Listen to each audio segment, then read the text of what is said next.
So, welcome to my living room. This is the stupidest intro of all time. But I'm just about to showcase everything that we got for the system, and I'm gonna just run you guys through all the equipment we got. So here we go. We got a computer set up. This will be the station for our just the control panel and everything to start the game. This is our television and everything, so this will be the scoreboard, and we got a shot clock over there, and we also got a shot clock over here. So we just redecorated our entire just living room, and here is my dad holding up the old scoreboard system that we also got because we got kicked out of our gym, if you remember from the video. So we still got all of these basketballs and everything still in here. So that is it's a little bit of a mess, but please excuse that. Okay, so we're now going to play a game with the Miami Heat and the Utah Jazz, because we also set up their rosters for the 2013 and 2014 season, because we still had the players for back then when we also tried to keep score of the complete NBA. So that is what you will see now, and also because we also got their profiles, so we can also show you the statistics and everything. So now you can see on the big screen, that is the control panel. You can see the logos of the Utah Jazz. So my bad with my finger right there, Utah Jazz, and right here Miami Heat. So now there goes the first shot clock, and we'll open the second one.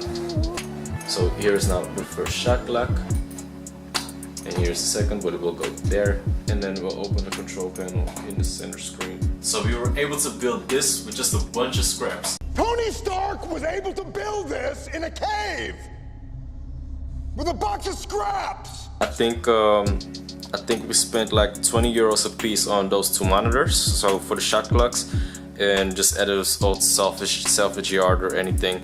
And you can pick up a screen that is 60 inches like that for also under like 1,000 euros or something, even cheaper. And also this monitor is also very cheap, and the computer itself 300 euros for the computer.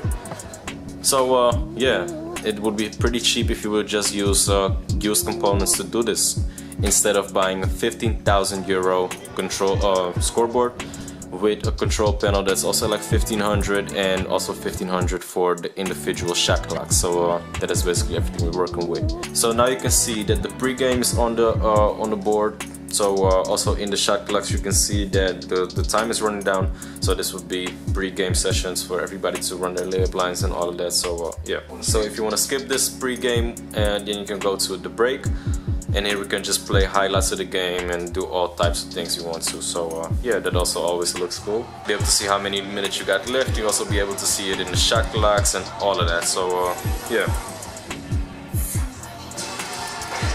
You will also see like a flashing light, and maybe if I zoom in a little bit more on that, you can see it says, maybe it's not very clear, but it says broadcasting, and also it has a 0 behind it. So what I can do now is also pull up our phones, and we will be able to also log in via the internet on our phones, and then yeah, just watch the game, and you also be able to see it.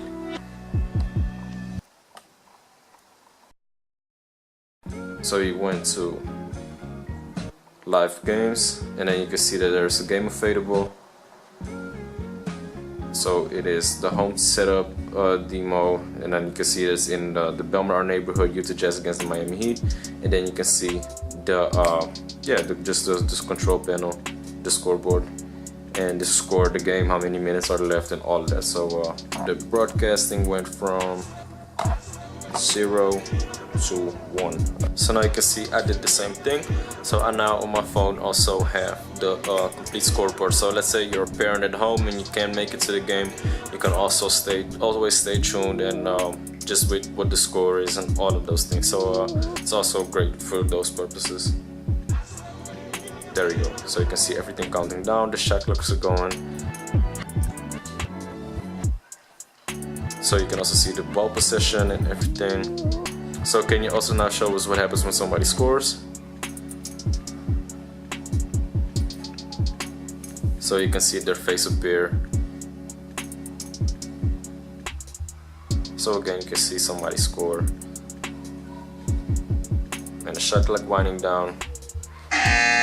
some of that is a little bit slow, so we can't really catch that on time. This is what happens when you also ask a timeout in the system. So now this is our first test day. So I believe it was like 2013, 2014 that we made this video. So you can see, yeah, you just see everything that we got right now. But it's a little bit more advanced now, and so this is everything you get to see during the timeouts and everything. So now the timeout is over, we can now continue with the game, and you can also see that in the scoreboard that the Miami Heat have now one timeout less than the Utah Jazz and all of that. So yeah, but really it is that simple. You basically select the player, and then you select the action that he's going to commit. So right now, if that player is going to the bench or if that player is getting a technical, it doesn't really matter. You just select the player and then you select the action you want that player to commit. So now we're watching the trials and tribulations of Brian Veldboom's head as he's trying to get all technology to work properly. No, I'm joking, but to be honest with you, that is really how difficult these systems work. So even though he isn't really the smartest guy when it comes to things like this, but it it is, if you would put a 12-year-old behind a system like this or compared to our system, then they would rather just sit behind a computer and click on the buttons and everything. So that is one of the benefits of our system, and also at the same time, the only thing this does is like give you the LED lights, let you show the score and run down the time. You don't really get any of the benefits that we have with the control panels and the shot clocks and the statistics and everything that comes behind it. So yeah, it's up to you. Why would you ever try to want to go back to this piece of